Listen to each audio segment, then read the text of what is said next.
Hi hello అందరికీ నమస్తే అండి.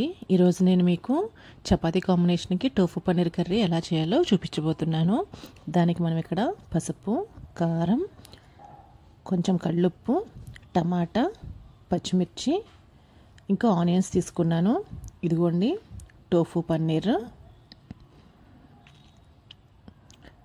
వీటిలో కావాల్సిన మసాలా ధనియాలు, అల్లం, వెల్లుల్లి, కొంచెం చెక్క, లవంగాలు, నేను కొంచెం పుదీనా నార్మల్గా ఉన్నది తీసుకున్నాను. మీరు కొత్తిమీర, పుదీనా అది కూడా గార్నిష్కి వేసుకోవచ్చు. గ్రేవీ కోసం జీడిపప్పు, కొబ్బరి, నువ్వులు తీసుకున్నాను. వీటిని పక్కన పెట్టుకుందాము. ఫస్ట్ మనం టోఫు పన్నీర్ని కొంచెం ఫ్రై చేసుకుందాము. దానికోసం మనం ఫస్ట్ స్టవ్ ఆన్ చేసుకొని ప్యాన్ పెట్టుకుందాం. ఫ్రై కోసం కొంచెం ఆయిల్ వేసుకుందాము.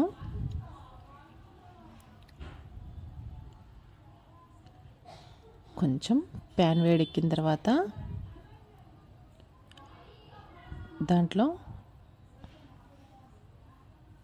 ఎంత కావాలో ఫ్రైకి అంత ఆయిల్ తీసుకుందాం. దీనికి ఎక్కువ డీప్ ఫ్రైలా కాకుండా నార్మల్గా సరిపోతుంది. ఒక స్పూన్ తీసుకొని వేసుకున్నాను.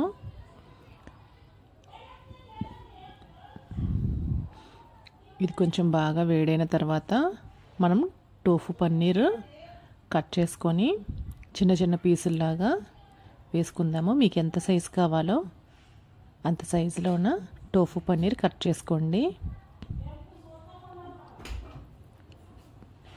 ఇప్పుడు ప్యాన్ వేడైంది. వీటిల్లో మనం టోఫు పన్నీర్ వేసుకుందాము. ఇదిగోండి టోఫు పన్నీర్ దీంట్లో వేసుకుందాము. వేసుకొని ఫ్రై చేసుకుందాము.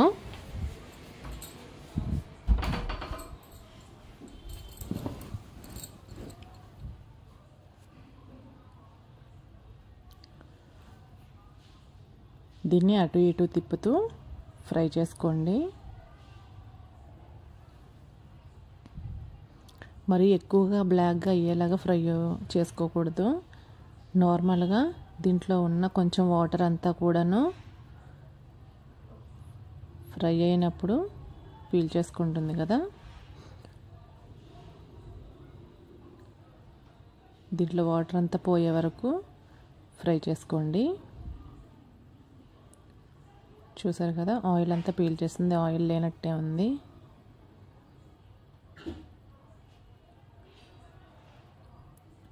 కొంచెం అటు ఇటు కలుపుకొని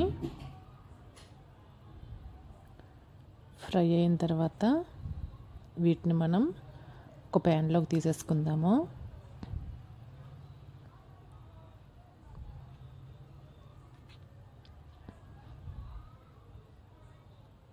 ఇవి సిమ్లో పెట్టుకొని ఫ్రై చేసుకోవాలి. హైలో పెడితే కనుక ఒక సైడ్ మాడిపోయి ఒక సైడ్ ఏమో వేగకుండానే ఉండిపోతాయి. అలానే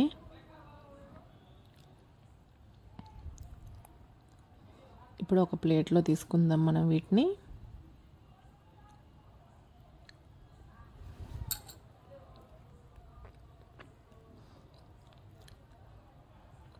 టోఫు పన్నీర్ తీసేసి పక్కన పెట్టుకుందాము. ఇప్పుడు సేమ్ అదే కళాయిలో కొంచెం ఆయిల్ వేసుకొని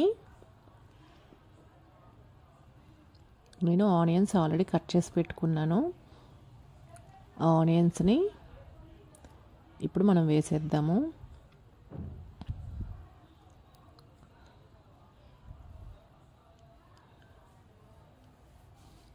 అవి కొంచెం ఫ్రై అయిన తర్వాత టమాటో కూడా తీసుకున్నాం కదా, ఒక 2 to 3. నేను గ్రేవీ కోసం ఒక 3 తీసుకున్నాను. మీకు నార్మల్గా ఎక్కువ గ్రేవీ అవసరం లేదు అనుకుంటే మీరు కొంచెం తక్కువ ఆనియన్స్, తక్కువ టమాటానే తీసుకోవచ్చు.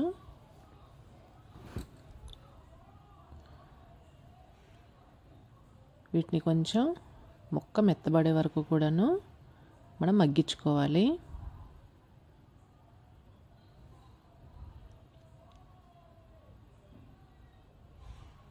ఆనియన్స్ నేను అన్నీ కూడాను మొత్తం కట్ చేసి వేసుకోలేదు. తీసుకున్న 3 ఆనియన్స్లో 2 ఆనియన్స్ మాత్రమే నేను ఇలా పెద్ద ముక్కలుగా కట్ చేసుకున్నాను. ఒక 1 ఆనియన్ చిన్న పీసులుగా కట్ చేసుకుని పెట్టుకున్నాను. ఎందుకంటే ఇది మొత్తం పేస్ట్ మనం మిక్సీ పట్టుకోవాలి కాబట్టి, ఇది గ్రేవీ కోసం కాబట్టి ఆల్మోస్ట్ పన్నీర్ కర్రీ నార్మల్ చేసినా కూడాను దానికి మనం మిక్సీనే పట్టుకుంటాము. ముక్కలుగా అయితే అంత మనకు గ్రేవీలా కనిపించదు.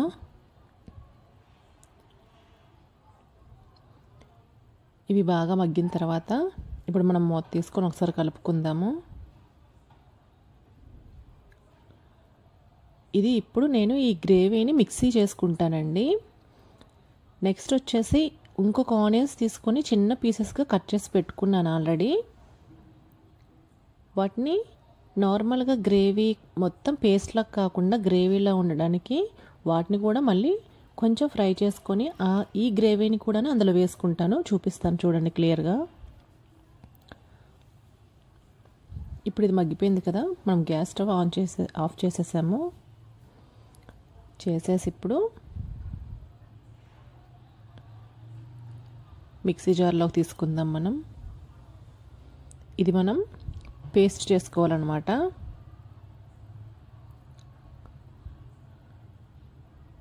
ఒక 10 మినిట్స్ వదిలేస్తే చల్లారిపోతుంది. తర్వాత దాన్ని మనం పేస్ట్ చేసుకోవచ్చు. సేమ్ అదే కళాయిని పెట్టేసుకొని, నేను ఆల్రెడీ ఆనియన్స్ని కొన్ని పీసెస్లా కట్ చేసుకున్నాను అని చెప్పాను కదా, చిన్న పీసెస్ లాగా.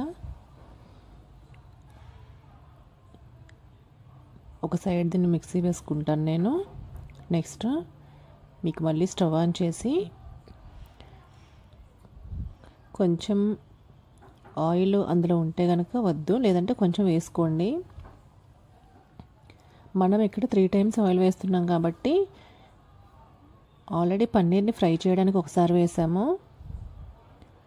మనం కొంచెం కొంచెం ఆయిల్ని యూజ్ చేసుకోవాలి. ఎందుకంటే పన్నీర్కి వేసినప్పుడు అది మొత్తం పీల్ చేసుకుంటుంది కాబట్టి మనం కొంచెం కొంచెం నార్మల్గా వేసుకోవాలి.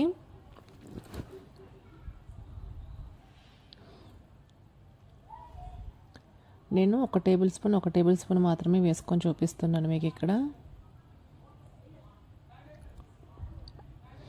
ఆనియన్స్ వేగడానికి కూడా మనకి ఎక్కువ ఆయిల్ అవసరం లేదు.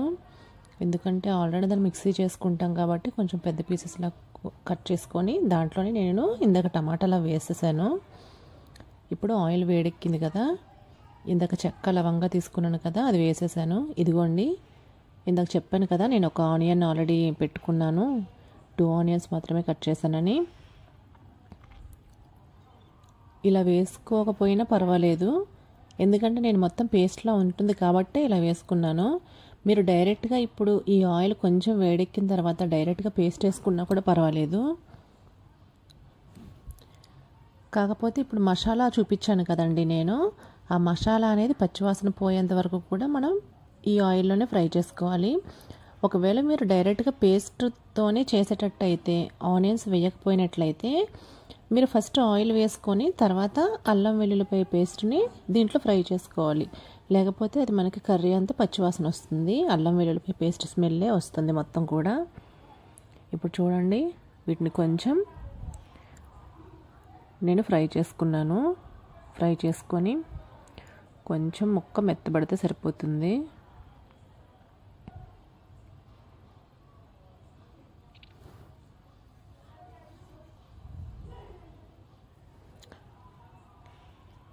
కొంచెం బ్రౌనిష్ వచ్చే వరకు కూడాను అలానే ఉంచేసేయండి. ఇందాక అల్లం వెల్లుల్లిపాయ పేస్ట్ పట్టుకున్నాను కదా నేను, ధనియాలు, అల్లం వెల్లుల్లి ఆ పేస్ట్ని ఇందులో వేసేస్తున్నాను. లవంగాలు, చెక్క నేను నార్మల్గా ఇక్కడ ఆయిల్లో వేసుకున్నాను, ఇందులో వేయలేదు. ఎందుకంటే ఆల్రెడీ మసాలా మనం ఇది వేస్తున్నాం, కొబ్బరి వేస్తున్నాం కాబట్టి మనకి మళ్ళీ హెవీ అయిపోతుంది మసాలా అనేది. గ్యాస్ ప్రాబ్లం అవి ఉండేవాళ్ళు కూడా చెక్క లవంగా కొంచెం తగ్గించి వేసుకోండి. ధనియాలు, జీలకర్ర అంటే ఆల్రెడీ అవి అరుగుదలకి చాలా మంచిది కాబట్టి మనం కొంచెం వేసుకోవచ్చు. ఇప్పుడు అది ఫ్రై అవుతూ ఉండగానే నేను ఇక్కడ కొబ్బరి నువ్వులు జీడిపప్పు తీసుకున్నాం కదా, వాటిని పేస్ట్లా చేసుకుంటున్నాను. ఇదిగోండి,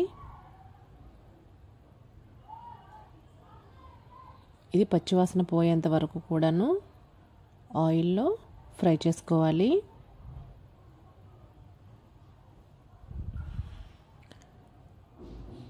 మొత్తం పచ్చివాసన పోయే వరకు ఉంచి కలుపుకోండి ఇలా. ఇప్పుడు ఇందులో వేసేసుకుందాము.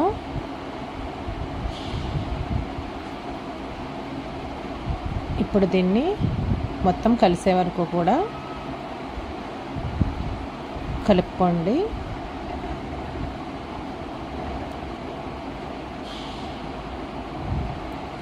జార్లో కొంచెం వాటర్ పోసి ఆ వాటర్ని కూడా ఇందులో వేసేసుకుందాము.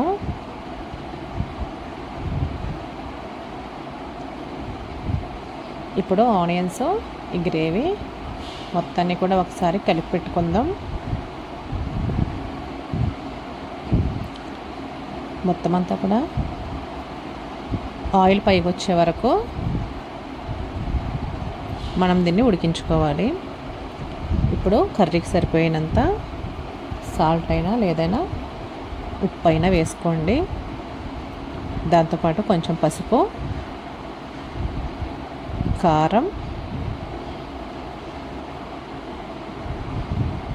ఈ రెండింటిని వేసి ఒకసారి కలుపుకుందాము. ఈ గ్రేవీకి ఆయిల్ అంతా కూడా పైకి వచ్చే వరకు మనం మొత్తాన్ని ఒకసారి మిక్స్ చేసుకోవాలి ఇలా.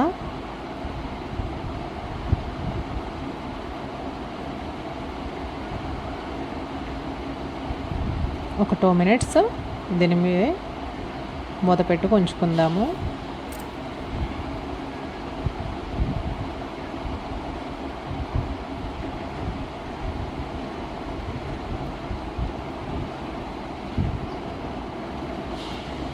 ఒకసారి మూత తీసి మొత్తాన్ని అంతటిని కూడా అడుగు పెట్టకుండా కలుపుకుందాం.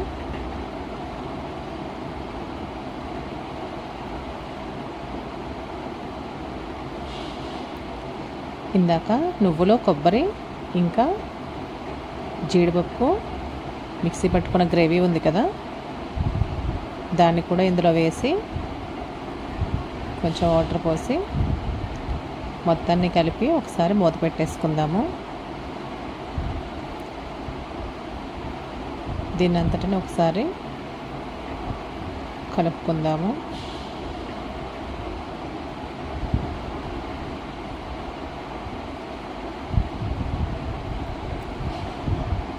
కొబ్బరి మొత్తం కూడా ముక్కలుగా లేకుండా ఫైన్ పేస్ట్లా పట్టుకోవాలి. ఇప్పుడు దీంట్లో టోఫు పన్నీర్ వేసుకుందాము.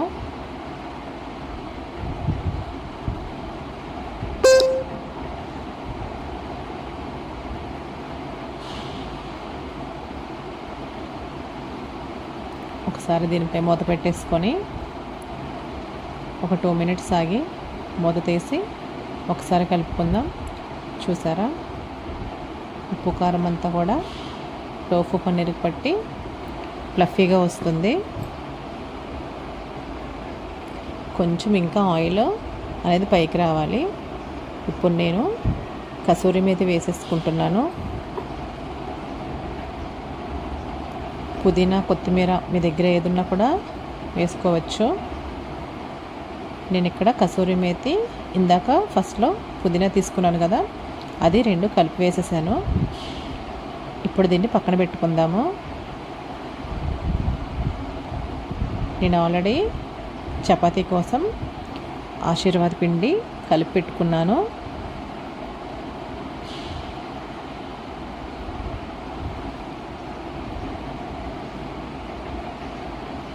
సేమ్ చపాతీకి, పుల్కాకి ఒకటే పిండి. ఇప్పుడు దీన్ని నేను పుల్కా వేసేసుకుంటున్నాను. టోఫు పన్నీర్ కర్రీ చపాతీకైనా పుల్కాకైనా కూడా చాలా టేస్ట్గా ఉంటుంది. చపాతీ అయితే కొంచెం ఆయిల్ వేసుకుంటాము. అదే పుల్కాకైతే మనం పొయ్యి మీద వేయించుకొని ఫస్ట్ అటు ఇటు ప్యాన్ మీద రోస్ట్ చేసుకున్న తర్వాత నెక్స్ట్ పొయ్యి మీద వేసుకుంటాము.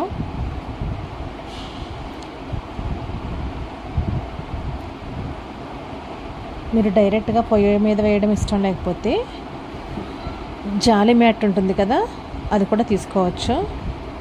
నేను ఇక్కడ డైరెక్ట్గా పొయ్యి మీద వేస్తున్నాను. పుల్కాకి ఇంకా ఆయిల్ అట్లా ఏమి వేయరండి, ఓన్లీ చపాతీకి మాత్రం వేసుకుంటాము. ఆయిల్ తక్కువ తినేవాళ్ళు, డైట్ చేసేవాళ్ళు, వాళ్ళందరికీ కూడా ఈ పుల్కాలే మంచిది.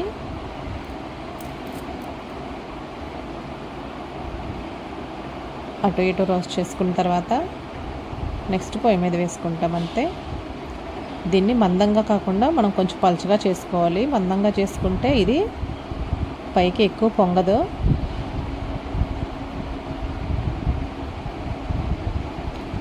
పొయ్యి మీద వేసుకొని మనం కొంచెం హైలో పెట్టుకొని మళ్ళీ దాన్ని టర్న్ చేసుకోవాలి.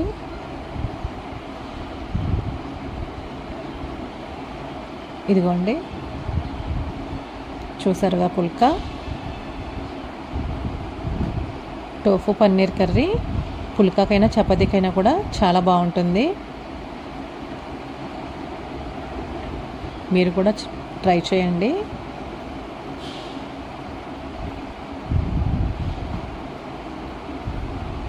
చాలా బాగుంది.